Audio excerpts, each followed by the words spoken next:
नमस्कार दोस्तों, आप सभी लोगों का स्वागत है आपके YouTube चैनल उजला चमन के बोल में। सर्वप्रथम आप सभी लोगों को हिंदी दिवस की बहुत बहुत शुभकामनाएं। जिस क्रम में हम लोग भरत चरित्र सुन रहे हैं, आज हम लोग सुनेंगे तीसरा बंद। दूसरा बंद में हम लोगों ने सुना कि राजा भरत जो हैं सभा में निर्णय लेते हैं कि वन जाकर प्रभु श्री राम को अयोध्या वापस लाएंगे। उसी क्रम में सुनते हैं कि गुरु वशिष्ठ, राजा जनक, माता सुनैना और तीनों माताओं के साथ में और कुछ अयोध्या वासियों के साथ में भी वन के लिए प्रस्थान करते हैं। प्रभु श्री राम से चित्रकूट में मिलन हो पाता है और चित्रकूट में पहुंचते हैं। बहुत ही सुंदर प्रसंग मानस में बाबा लिखते। सर्वप्रथम आपको एक बताता हूं कि रघुकुल के बारे में बाबा लिखते, बाबा तुलसीदास, कि रघुकुल रीत सदा चली आई, प्राण जाए पर वचन न जाए। रघुकुल की महत्ता ये है कि अगर किसी को वचन दे दिया गया, किसी को संरक्षण दे दिया गया है यदि, तो फिर उसके लिए प्राण की भी चिंता नहीं होती थी। उसी क्रम में जब श्री रामचंद्र जी को बताया जाता है कि आप अयोध्या चलिए और राम राज्य स्थापित करिए, तो प्रभु श्री राम कहते हैं कि हे प्रिय भरत, तुम्हारे संग में अयोध्या आता हूँ, वचन टूटेगा, रघुकुल का मान घटाता हूँ, रघुकुल का मान घटाता हूँ। कितना सुंदर संवाद यहाँ हम लोग को देखने को मिलता है।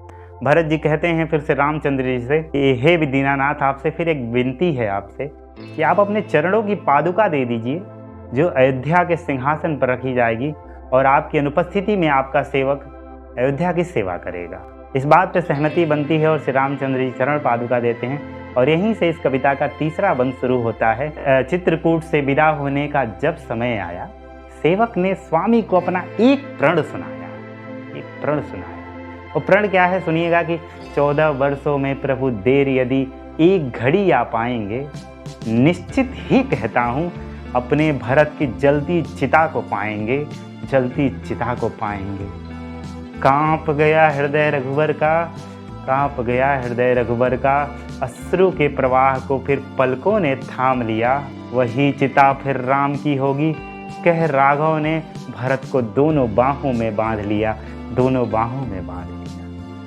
साधु साधु गूंज गया गगन तक, साधु साधु गूंज गया गगन तक, पुष्पों की वर्षा हुई, भरत जैसा ना भाई है इस जग में, ना कभी होगा, स्वर्ग तक चर्चा हुई, स्वर्ग तक चर्चा हुई। अंतिम विदाई में प्रभु चरणों में दंडवत शीश नवाते हैं, चरण पादुका को माथे पर रख भरत जी वापस अयोध्या आते हैं, वापस अयोध्या आते हैं। सेवक का भाव देखिएगा कि जो भाव स्वामी का है वही भाव सेवक रखते हैं, जो भाव स्वामी का है वही भाव सेवक रखते हैं। महलों का सुख परित्याग कर कुटिया में वो रहते हैं, तपस्वी का भेष धारण कर शयन माटी पर करते हैं, सांसों में भी राम राम ही जपते हैं, सांसों में भी राम राम ही जपते हैं। भक्त भरत वो सेवक का राज्य चलाना देखिएगा कि दिया के उजाले में राज्य विधि बनाते हैं, चरण पादुका को सिंहासन पर रख भूमि पर दरबार लगाते हैं। और न्याय तो दरबार में निश्चिंत रहता, न्याय तो निश्चिंत रहता दरबार में, अन्यायी को कठोर दंड सुनाते हैं। इतना निष्पक्ष न्याय और इतना सकुशल राज्य देख प्रजा कहती, जिसका सेवक इतना उदार, उस स्वामी का क्या कहना।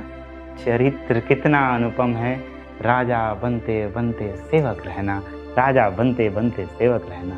भरत चरित्र का चौथा बंद हम लोग जल्द ही सुनेंगे अगली बार, और वो भी बहुत ही सुंदर प्रसंग है, बहुत ही सुंदर बंद है, जिसमें हम लोग एक नए चरित्र से परिचित होंगे और वहाँ हमने प्रेम सुनेंगे, विरह सुनेंगे।